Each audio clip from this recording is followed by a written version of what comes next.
Hi, this is Reinhard from everydaysystems.com. Last week I talked about how one of the behaviors that isn't possible to automate into unconscious habit is keeping track of stuff. Some examples of popular self-help behaviors that are like this are counting calories or food journaling. You can't do it unconsciously, so you can't make it a habit.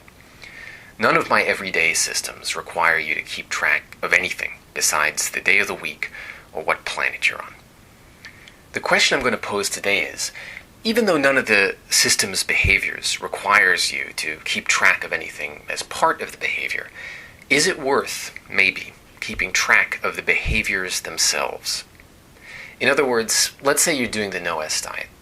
The no-S diet doesn't require you to count anything, but every day you either stick with it or you don't, or it's an S day. You succeed or you fail, or you're exempt because it's an S day.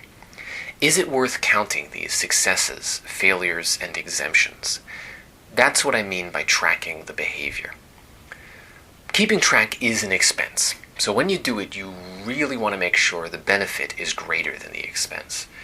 Generally speaking, I think people underestimate the expense of keeping track because it always starts out kind of fun.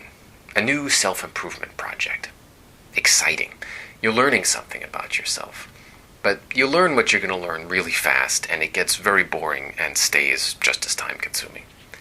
So I like to try to overestimate the expense of keeping track, to balance out this natural human tendency.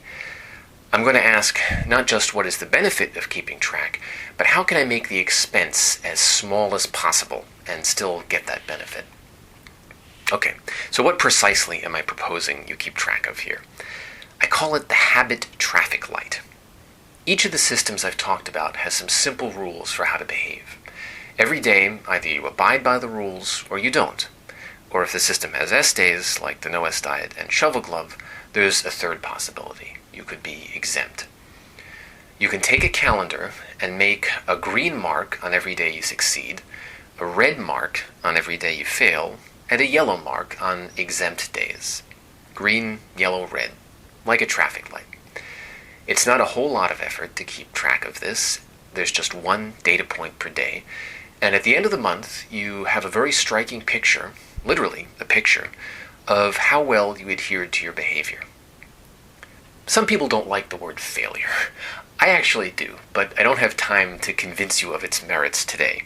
For now, just substitute your preferred euphemism. Call it a slip-up or something. Oh, I guess I should say we have a forum in the Everyday Systems Bulletin Board just for people posting daily check-ins like this. A paper calendar would do just fine, but posting to the bulletin board gives you a slightly more powerful sense of accountability, support from other people doing the same thing, and if you're at all altruistic, it's a generous thing to do because then other people who come to the site can see examples of what it looks like for someone to struggle with one of these habits. The con right now is it's not as visually compelling as an actual calendar, but I'm working on that. I hope to have a habit calendar section of the website available soon that would combine the benefits of the bulletin board with the paper calendar. So, the cost is pretty minimal. Only one simple data point per habit per day. But it's still a cost. It's more than nothing, so let's consider what you get for it.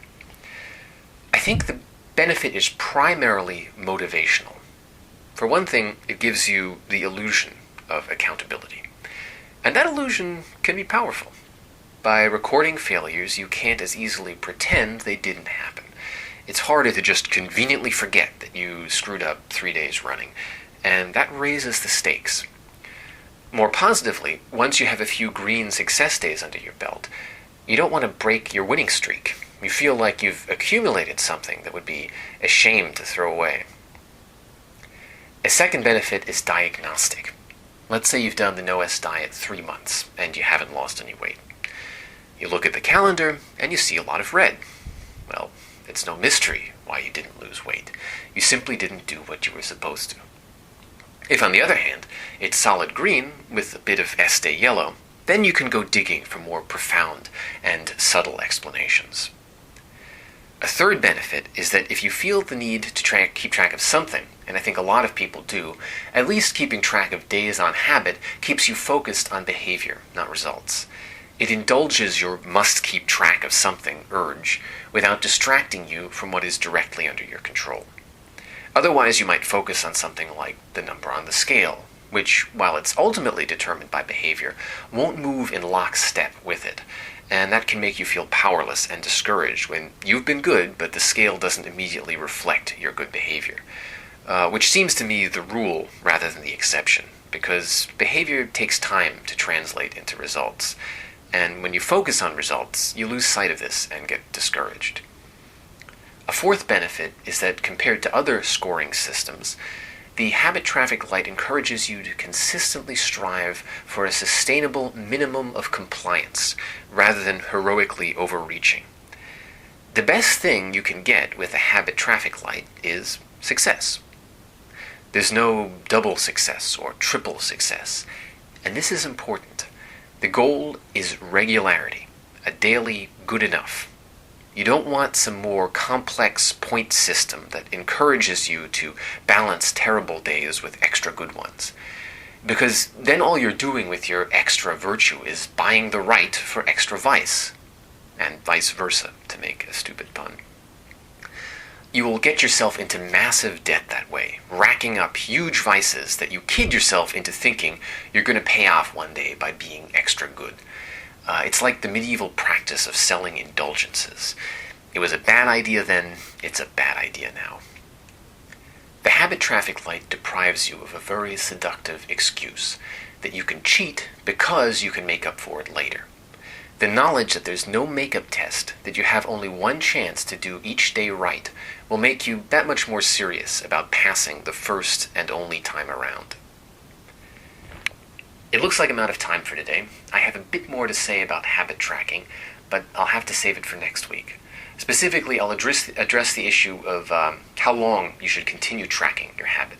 Does it make sense to stop after a certain point, or to start tracking in a slightly different way? Thanks for listening.